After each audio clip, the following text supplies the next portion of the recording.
Rockefeller and the Oil War in America. What would you do if you owned an entire industry?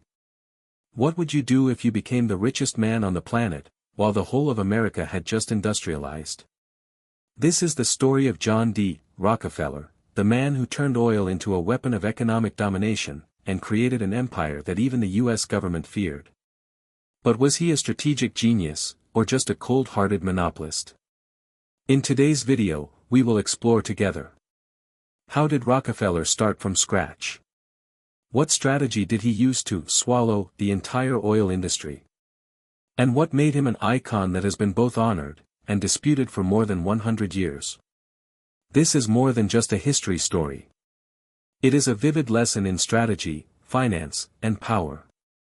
Join us as we delve into the oil wars that changed America forever. The beginning of a giant. When we talk about wealth in American history, there's one name that always stands out: John D. Rockefeller. But this isn't just a story about money. This is the story of how one man reshaped an entire industry, and started one of the most intense economic battles the world has ever seen, the oil war in America. Let's go back to the 1800s. At the time, America was still figuring itself out. The country was expanding westward, railroads were being built, and people were chasing opportunity in every direction. But there was one resource, hidden underground, that was about to change everything: oil. At first, oil wasn't seen as a big deal. People knew it existed, but they didn't really know what to do with it, until someone realized that kerosene, a product refined from oil, could replace whale oil in lamps. And just like that, a new gold rush began, only this time, the gold was black. Enter John D. Rockefeller. He wasn't born into wealth. In fact, quite the opposite. His father was a traveling salesman, often gone for long stretches. His mother was deeply religious, strict, and taught him discipline from an early age. These two forces, risk-taking and discipline, would shape Rockefeller's entire life. Young John started as a bookkeeper. And from day one, he was obsessed with numbers. He tracked every penny he earned and every cent he spent. He wasn't flashy. He wasn't loud. He was calculating, patient, and razor-focused. So when oil fever hit America in the 1860s, Rockefeller didn't rush out to dig wells. That wasn't his style. While others gambled everything drilling holes in the ground, hoping to strike oil, Rockefeller looked at something else: refining. He realized that digging for oil was a gamble, but refining it, that was a business. A reliable, steady, profitable business. He figured, let them take the risks. I'll process what they find. So in 1863, he partnered with a chemist named Samuel Andrews and built a small refinery in Cleveland. That was the beginning of what would become Standard Oil. Now, here's the genius of Rockefeller. He didn't just build a refinery. He built a system. He optimized everything, from transportation to storage to sales. He cut waste, negotiated lower prices for materials, and even recycled byproducts that other refineries threw away. And because he was efficient, he could sell kerosene cheaper than anyone else. This made him more competitive, and customers flocked to Standard Oil. But Rockefeller wasn't just playing to win, he was playing to dominate. He reinvested profits back into the business, buying out competitors quietly and systematically. Some sold willingly. Others didn't have a choice. And he didn't just compete on price, he used scale to pressure railroad companies into giving him lower shipping rates than anyone else. These secret deals, called rebates, gave him a massive advantage. And it wasn't just lower rates, he sometimes got a kickback on what his competitors shipped, too. Yeah, you heard that right. Every time a rival shipped oil by train, Rockefeller got paid. This strategy was brilliant, and brutal. By the early 1870s, Standard Oil had become the most powerful oil company in Cleveland. But Rockefeller wanted more. He set his sights on the entire country. To make that happen, he formed a secret alliance called the South Improvement Company, a deal with several major railroads. The goal? Crush the competition. The railroads agreed to give Rockefeller better rates, and share information about his competitors. When news of this deal leaked, the oil community exploded. Independent refiners, furious and scared, formed the Oil Producers Union and launched a massive protest. They stopped shipping oil. They marched in the streets. They demanded answers. Under pressure, the railroads backed down. The South Improvement Company collapsed.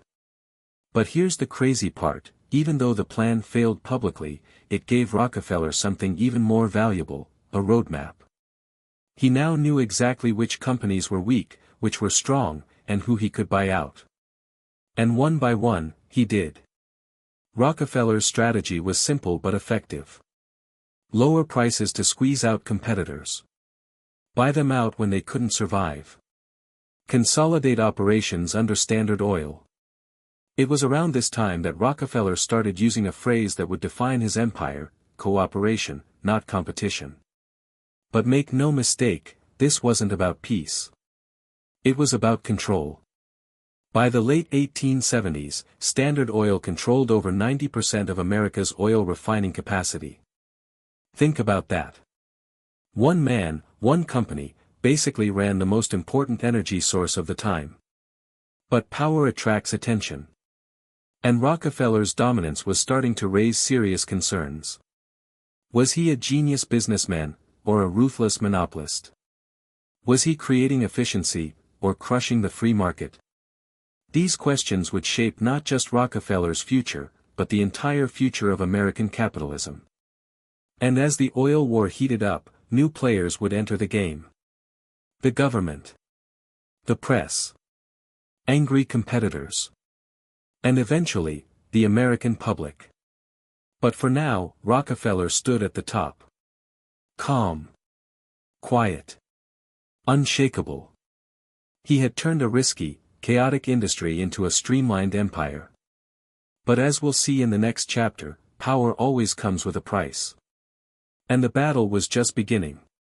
The Standard Oil machine. By the early 1880s, John D. Rockefeller had built something unlike anything America had ever seen, a full-blown oil empire. And this wasn't just a business, it was a machine. A well-oiled machine. Standard Oil wasn't just refining oil. It was transporting it, storing it, selling it, and even setting the rules for how the whole industry worked. Let's be clear, this wasn't luck. This was strategy. And Rockefeller ran Standard Oil with military precision. He surrounded himself with brilliant minds, accountants, chemists, lawyers, and managers, each of them obsessed with efficiency and discipline. Every penny was tracked. Every process was analyzed. Waste? Eliminated. Delay? Unacceptable. And the goal? Control. Standard Oil began expanding into every corner of the oil business. Pipelines, they built their own network, so they didn't have to rely on railroads. Barrel making, why buy barrels from someone else when you can manufacture your own at lower cost? Distribution, they even started selling kerosene in small cans to remote villages. It wasn't just vertical integration, it was total domination. And with this kind of control came profits. Massive profits. But here's the interesting part, Rockefeller didn't live like a king. Not in the beginning.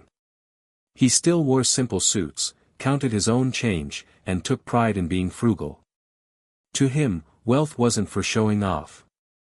It was a tool, a way to build something that would last. He once said, "The ability to deal with people is as purchasable a commodity as sugar or coffee." And he bought it, through loyalty, structure, and an unmatched sense of purpose. But outside of Standard Oil, the picture wasn't so pretty. Independent refiners were getting squeezed out. Local oil producers were furious. Railroads, once eager to partner with Rockefeller, now found themselves dependent on him. And the public? They were starting to ask questions. People began calling Standard Oil the octopus, because it seemed like it had tentacles everywhere. Newspapers started publishing exposés. Competing businessmen began testifying to Congress. And slowly, a movement started to grow. A movement against monopoly. Now, let's pause for a second. In modern terms, we hear monopoly and think of board games or big tech companies. But back then, it was new. The idea that one company could control an entire sector of the economy, it scared people. It challenged the very idea of capitalism. Weren't businesses supposed to compete? Wasn't the market supposed to be free? Rockefeller didn't see it that way. He believed that competition was chaotic, wasteful, and inefficient. Why have 10 companies doing the same thing poorly, when one company could do it right? But his critics weren't buying it. State governments began trying to sue Standard Oil, claiming it was violating laws against anti-competitive behavior. The problem? Standard Oil was based in Ohio, but it did business in every state, and there wasn't a federal law strong enough to stop it. So what did Rockefeller do? He adapted. In 1882, he created something entirely new in the world of business, the Standard Oil Trust. This was revolutionary. Instead of owning dozens of separate companies outright, Rockefeller combined them all under one umbrella. Shareholders handed over their stock in exchange for trust certificates, and the entire empire was managed by a small group of trustees, led, of course, by Rockefeller himself. This made Standard Oil even more powerful, and even harder to break up. But it also sparked a fire. The concept of a trust became public enemy number one. Journalists, politicians, and activists now had a name for what they were fighting, the trusts. And they weren't going to stop until something changed. Meanwhile, Rockefeller kept building. He expanded into lubricants, paraffin, even chemical byproducts. He invested in gasoline, long before it became the fuel for automobiles. His vision was always ahead of the curve. But he wasn't just expanding his business. He was also expanding his philanthropy. Rockefeller began giving money away, quietly at first, but then more openly. He believed that with great wealth came great responsibility. He funded universities, medical research, public health campaigns. His donations helped eradicate diseases and educate millions. And yet, the shadow of Standard Oil never went away. By the 1890s, the pressure was building. State after state tried to challenge the trust. New competitors, like Shell and Texaco, began to rise. And the biggest threat of all? The U.S. government. In 1890, Congress passed the Sherman Antitrust Act, the first federal law aimed at breaking up monopolies. It didn't mention Standard Oil by name, but everyone knew who it was targeting. The oil war had now moved into the courtroom. But Rockefeller? He didn't flinch. He was getting older. He'd started stepping back from day-to-day operations. But the empire he built was still running strong. His managers, trained in his image, continued the mission. And while the legal battle would drag on for years, the legacy was already set. Rockefeller had transformed oil from a chaotic Wild West business into a global industry. He had created the blueprint for modern corporations. And he had forced America to confront the question, how much power is too much? But the story isn't over. Because what came next would shake the foundations of everything Rockefeller had built. A courtroom decision that would change American business forever. The fall of a giant. In 1904, one of the most important events in Rockefeller's life and in the history of the oil industry took place. The U.S. government officially sued Standard Oil for violating the Sherman Antitrust Act. And this is no ordinary lawsuit. This is a symbolic battle, the government versus America's most powerful corporation. Rockefeller had now stepped back from day-to-day operations, but he was still the one behind every strategic decision. And he knew that what was coming was more than a simple lawsuit, it would be America's judgment on an empire. So, why now? By the early 20th century, the backlash against the trusts was at its peak. People felt stifled by large corporations. Prices were being set by a few. Competition was virtually non-existent. And Standard Oil, with all its control, efficiency, and profits, was the epitome of it. The government, under President Theodore Roosevelt, began a campaign against monopolies, and Standard Oil was the #1 target. The legal battle dragged on for years. Government lawyers dug deep into Standard Oil's corporate structure. They uncovered a complex web of subsidiaries, tangled financial relationships, price gouging tactics, secret shipping agreements with railroads, and much more. Standard Oil argued that what they were doing was for efficiency, for progress, for the long-term good of America. That because of them, oil was cheaper, cleaner, and more accessible to more people. But those arguments did not save them. In 1911, after nearly a decade of legal battles, the United States Supreme Court issued a historic ruling: Standard Oil was forced to dissolve. Specifically, the court requested that the company be divided into 34 independent companies. Each company must operate separately and cannot be closely linked together as before. It was a powerful blow. It seemed like that was the end for Rockefeller. But no. In fact, this was when his fortune exploded the most. Reason? When Standard Oil was broken up, each piece became a separate public company, and the stocks of these companies quickly rose in value. Companies like Exxon, Mobil, Chevron, Amoco, all came from the broken pieces of Standard Oil. And Rockefeller, who still owned large stakes in those companies, became the richest man in human history in today's dollars.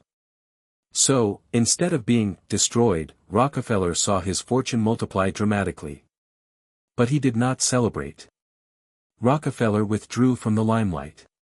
He spent the rest of his life doing something few people ever did on such a grand scale: giving back. The birth of modern philanthropy. Rockefeller believed that wealth was not to be accumulated meaninglessly. He viewed wealth as a liability. During the rest of his life, he founded the University of Chicago, later to become one of the most prestigious universities in the world.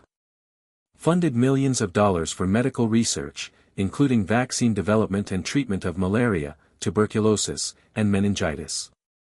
Raises funds for hundreds of schools, libraries, and charities both in the U.S. and internationally. In total, he is estimated to have donated more than $500 million, the equivalent of tens of billions of dollars today. Not only did he introduce the concept of organized charity, but he also inspired later generations of billionaires like Bill Gates, Warren Buffett to the concept of giving while living. Rockefeller died in 1937 at the age of 97. He witnessed almost the entire formation of modern America, from the early agricultural period to the booming industrial period. And although his name is associated with both power and controversy, no one can deny, he changed the world. Legacy of fragments. After Standard Oil was broken up by a 1911 ruling, no one expected that the fragments of that empire would become new giants, continuing to dominate the world oil industry for more than a century. Imagine, you break up an empire, but instead of falling apart, each part grows into its own empire. That's exactly what happened. Let's take a look at some notable names. Standard Oil of New Jersey later became Exxon, and eventually ExxonMobil, one of the largest oil companies on the planet. Standard Oil of New York became Mobil, and later merged with Exxon. Standard Oil of California changed its name to Chevron. Standard Oil of Indiana, later Amoco, then merged into BP, British Petroleum. Standard Oil of Ohio, Sohio, eventually falls into the hands of BP. In short, many of these companies are still part of the big oil group, the giant oil and gas corporations that shape the global economy. And the interesting thing is, even though the government tried to break up a monopoly system, it ended up creating even more giants. Of course, the level of control is no longer as absolute as it was in the days of Standard Oil, but the financial power and market influence of the legacy companies still commanded the attention of the world. An empire returns in a new form. The 20th century saw an explosion in demand for oil, cars became popular, airplanes developed, and industrialization spread globally. And the companies spun off from Standard Oil were at the forefront of that revolution. ExxonMobil, Chevron, BP, after acquiring Amoco and Sohio, all continue to grow strongly, expanding around the world, from the Middle East to Africa, from Southeast Asia to Latin America. Technically, Standard Oil no longer exists. But if you look deeper, it never disappeared. It just changed form. And Rockefeller himself, who retained shares in all the post-split subsidiaries, saw his fortune continue to multiply. Even today, many Rockefeller descendants remain among the richest and most influential families in America. Lessons from the story of separation. So what can we learn from the breakup of Standard Oil? 1. Breaking up an empire doesn't mean destroying it. Sometimes, breaking up is an opportunity for the individual parts to grow faster. 2. The ecosystem is more important than a single organization. What made Rockefeller's lasting power was not just Standard Oil, but the way he built a tight network, based on real value, real efficiency. 3. Long-term investing always wins. If you were an investor who held on to Standard Oil when it was broken up, you would have seen your wealth grow exponentially over the next few decades. That is the power of long-term thinking that Rockefeller always pursued. 4. Laws and markets are always interacting. While laws can change the game, those who understand the laws and move forward can still shape the new game. Rockefeller and the problem of power. One of the things that made Rockefeller great was not just that he was rich, but that he understood the power of control. Not control by political power, but control by business logic. Whoever controls the inputs, wins. Whoever controls the distribution, wins. Whoever controls the value and cost, wins. Standard Oil was not just an oil producer, but an integrated machine from A to Z, from mining, refining, transportation, distribution, to retail. Therefore, they created superior value compared to anyone else. This leads to the big question, is monopoly always bad? This is a long-standing debate in economics. Standard Oil has its defenders and its critics. But one thing is undeniable, they created efficiency, reduced costs, increased quality, and made energy available to millions of people. The problem is, too much power, if left unchecked, can easily be abused. And that's why legal systems exist, to keep things in balance. Rockefeller portrait, behind the richest man in history. When mentioning John D. Rockefeller, people often think of oil, Standard Oil, and huge fortunes. But few people know that behind that man is an extremely complex personality, cold, disciplined, but also profound and full of contradictions. So, what kind of person is he? Let's find out. The man who lives as a strategist. Rockefeller was not just a good businessman, he lived as if his life were a long-term strategy. He wakes up early, exercises regularly, and eats scientifically. Kept a meticulous record of every expense from a very young age, every penny was carefully calculated. And especially, he never lets emotions overwhelm reason in financial decisions. There is a famous quote of his. I always tried to turn every disaster into an opportunity. This was not just empty talk. When the market crashed, when the government investigated, when the press attacked, Rockefeller remained calm, even buying more shares when the price fell because he believed in the real value behind it. Rockefeller is extremely religious. Many people will be surprised to know that Rockefeller was a devout Christian, and his religious beliefs greatly influenced the way he lived and worked. From a young age, he gave away 10% of his income to charity, even though at that time, his income was only a few dollars a week. He taught his children to be humble, frugal and sharing, despite the family living in extreme wealth. Every evening, he spends time reading the Bible, praying, and meditating. That created a two-faced Rockefeller, a man of iron in business, but at the same time soft in personal life and spirit. Charity and vision beyond the time. You may not know, John D. Rockefeller is the one who laid the foundation for the concept of modern philanthropy. Before his time, charity was all about small, emotional help. But Rockefeller approached charity as a long-term strategy, just like he did business. He founded the University of Chicago, transforming it from a small town into America's leading academic center. Established the Rockefeller Foundation, which supports scientific research, education, and health care, including funding to eradicate yellow fever and hookworm in many parts of the world. He believes that proper charity should help people stand up for themselves, not just help them survive. That thinking was so modern, so progressive, even 100 years ahead of his time. Scary discipline. One of the things that made Rockefeller so successful was his discipline, which bordered on ruthlessness. He never wasted money, even after becoming a millionaire. Require employees to work accurately, economically, and without boasting. He even said, "Never judge a person by the car they drive. Judge them by how they spend their money." For him, wealth is not about spending, it is about creating lasting value. Family, another front. Rockefeller had a large family and was extremely strict with his children. His son, John D. Rockefeller Jr., was trained like a soldier, no parties, no extravagance, always serving the community. Later grandchildren such as Nelson Rockefeller, David Rockefeller, all became famous politicians and financiers, continuing to spread the family's influence. The Rockefeller family was more than just a wealthy family, it was a system of values that was maintained through generations. Are you a cruel person? This is a question that has been debated by historians for more than a century. Some people think he is too cold, ruthlessly monopolizing, destroying competition.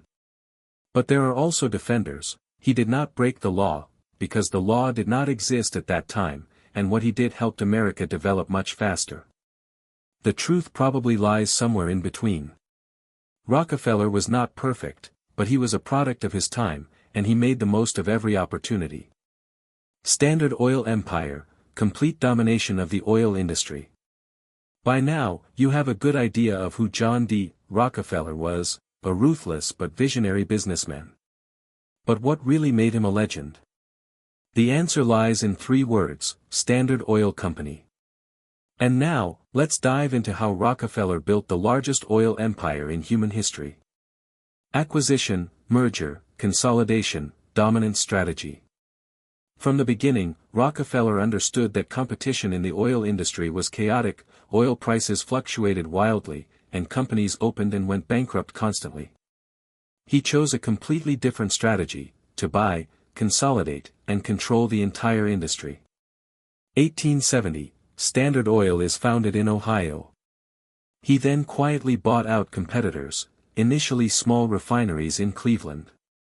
Within 2 years, he controlled about 22 of the city's 26 largest refineries. And he didn't stop there. Ultimate weapon: transport control. You can produce good, cheap oil, but if you can't get it to where it's needed, you still lose. Rockefeller understood this. Instead of building more factories, he negotiated directly with the railroads, and won exclusive deals. He got a big discount on shipping oil. In contrast, competitors have to pay higher prices, or even not ship at all. It's like you get free shipping while your competitors pay double. Thanks to this tactic, Standard Oil was able to sell oil cheaper than any other company, forcing them into bankruptcy or reselling it at a low price. Slow bath strategy: the most patient will win. Rockefeller never attacked quickly and decisively. He slowly bathed, soaked in the price war for a long time. If a company refuses to sell, he cuts the price of oil in that area to a loss, accepting losses over the long term. When his competitors fall, he buys them back at a low price and raises the price again. This strategy required large sums of money, a great deal of patience, and an iron will. But Rockefeller had all 3. Switch from crude oil to refined oil. Another unique thing is, Standard Oil did not focus on crude oil production, but on refining, that is, turning crude oil into higher value products. Crude oil was cheap at the time, but refining it into kerosene, the main lighting material of the time, was where the huge profits were made. Rockefeller focused on improve oil filtration efficiency. Make use of all byproducts, such as asphalt, lubricants, do not waste anything. Invest in cleaner, cheaper filtration technology. It was this optimization of the value chain that made Standard Oil always more profitable than its competitors, even though it sold at a lower price. Closed ecosystem, control every link. Rockefeller didn't just refine oil. He built a closed supply chain. Build your own tanks, transport ships, and oil trains. Own refinery, warehouse, distribution station. There is a network of retail outlets across the United States. In other words, from the time the oil is in the ground until it reaches the consumer, it is all in the hands of Rockefeller. No one can break into that chain. No one can break the structure he built. Standard Oil, the first American group. By the late 19th century, Standard Oil was no longer a company, but a giant conglomerate, controlling up to 90% of oil refining operations in the U.S. 85% of oil transportation system. Almost monopolizing the lighting oil market, from urban to rural areas. This corporation is so big that American law doesn't know how to deal with it. Because at that time, there was no clear concept of anti-monopoly. The government was almost powerless against an organization whose scale exceeded that of a small country. Get rich by lowering prices, not raising prices. The paradox is, despite being criticized as a monopoly, Rockefeller did not increase prices, but even continuously reduced oil prices for consumers. Kerosene prices fell from more than 50 cents to a few cents per gallon. The quality is much higher than the competition. This made the majority of people secretly support Standard Oil, because they benefited directly. This is also one point that makes it harder to attack Standard Oil on moral grounds. How can you scold a company that saves millions of people money? The counterattack, the people, the press, and the law. When one person holds too much power, the inevitable happens, backlash from society. And for John D. Rockefeller, who controlled 90% of the U.S. oil industry, the backlash came from three sides: the people, the press, and the government. Voices from the public, the underground anger gradually explodes. At first, as you know, people benefited, oil prices fell, quality improved. But then they started to feel bad. There was no other choice but Standard Oil. Small businesses are crushed, the market loses competitiveness. Whenever Rockefeller wanted to raise prices, no one could stop him. People began to compare him to kings, calling him the oil king, the tycoon king, the man who controls the country from behind the scenes. Doubt, fear, and resentment began to spread. No matter how much money he donated to charity, the shadow of Standard Oil was too large, too scary. The press and the attack from the pen. In the early 20th century, the American press began to play an investigative role and expose the hidden power. Among them, one name stood out, Ida Tarbell, an investigative reporter for McClure's magazine. Ida's father was a small oil producer who was crushed by Rockefeller. And she spent years collecting documents, interviewing witnesses, and studying Standard Oil's internal affairs. The result was a groundbreaking work. The History of the Standard Oil Company, a series of in-depth investigative articles. This book, exposing the behind-the-scenes negotiation tricks, denounce how Rockefeller manipulated the railroads and suppressed his opponents, describes in detail the ruthlessness, coldness, and calculation in his business strategies. The public was shocked. For the first time, they saw inside the giant machine, not the philanthropic image Rockefeller had created, but a machine that crushed everything in its path. Legal intervention, the birth of anti-money laws. At this point, the government cannot stand aside. In 1890, the U.S. Congress passed the Sherman Antitrust Act, the first U.S. law against monopolies. This law prohibits any act that hinders commercial competition. Allows the government to sue companies that engage in market manipulation. Initially, the law was not strong enough. But by the early 20th century, with President Theodore Roosevelt, who was dubbed the Trust Buster, things began to change. Standard Oil goes to court, a historic legal battle. In 1906, the U.S. government formally took Standard Oil to court, accusing it of violating antitrust laws. The legal battle lasted 5 years, and finally, in 1911, the United States Supreme Court issued a shocking ruling. Standard Oil had to be broken up into 34 independent companies. A huge empire was torn apart, like someone tearing a map into pieces. Companies split from Standard Oil, everyone knows. Interestingly, despite being broken up, Standard Oil subsidiaries later became giant corporations. Standard Oil of New Jersey ExxonMobil. Standard Oil of New York Mobil. Standard Oil of California Chevron. Standard Oil of Indiana Amoco. Standard Oil of Ohio Sohio, later merged into BP. That is, if you ever fill up at Exxon, Chevron, or BP, you are still using the services of the descendants of the Rockefeller Empire.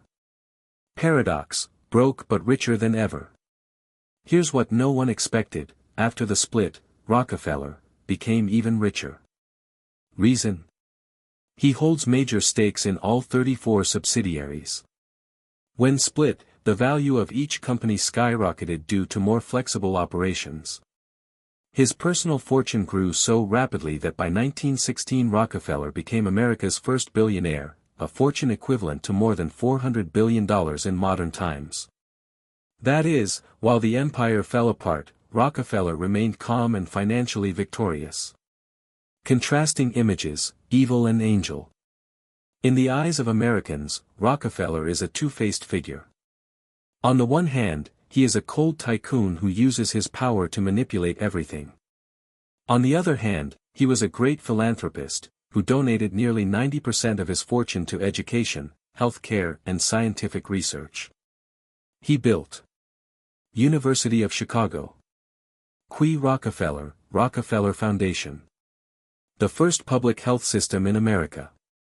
So the big question is: was Rockefeller a hero or a villain? Legacy and lessons from the legendary John D. Rockefeller.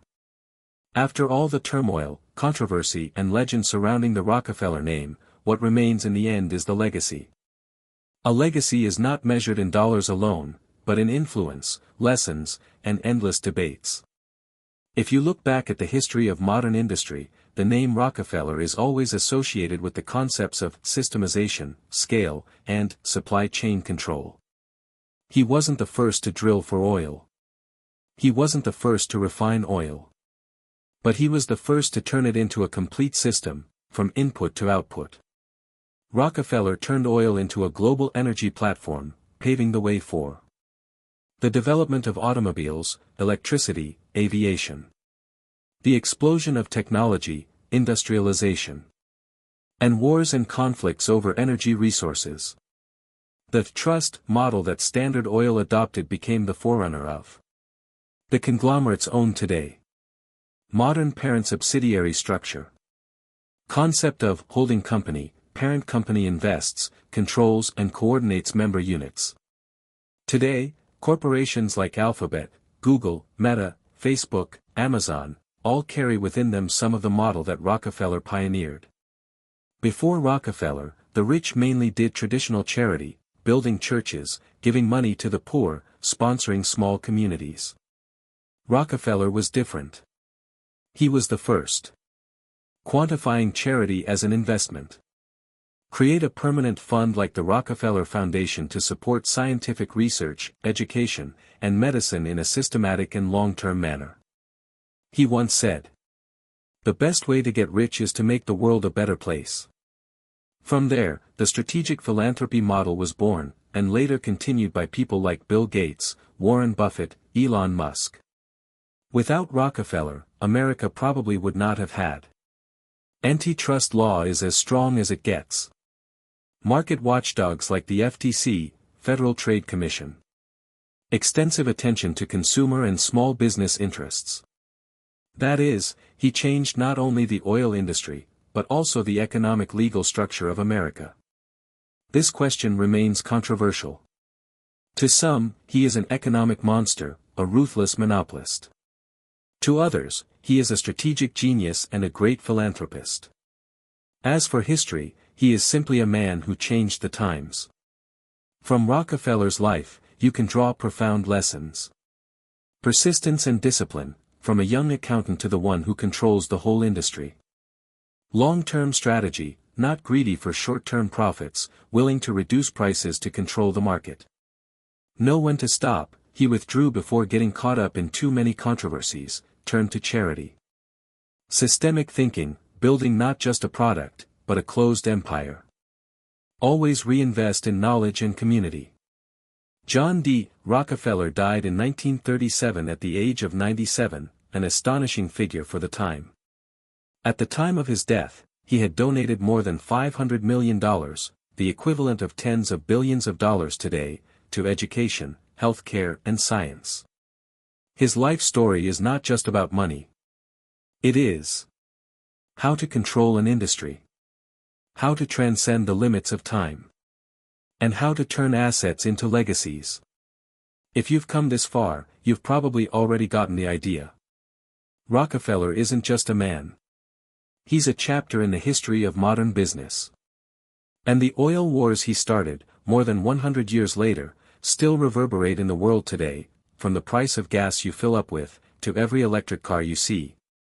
If you find this video helps you better understand the history of business and this great man, please like, subscribe, share with those who are also looking for inspiration from truly great stories. Leave a comment. Do you think Rockefeller was a genius or a financial dictator? So we have just come together on a tumultuous journey, from when oil was just a strange substance bubbling up in the ground, to becoming the energy foundation of the modern world. John D. Rockefeller, a man who shaped an entire economic era. Whether you love him or hate him, one thing is undeniable, his strategic thinking and long-term vision are still valuable lessons for anyone who wants to go far in business, investment and life. If you learned something from this story, please like, subscribe and share to spread the knowledge to more people. And don't forget to comment below, what will you apply from Rockefeller thinking to your life? Thank you for watching until the end. See you in the next videos, where each story is an inspiring journey.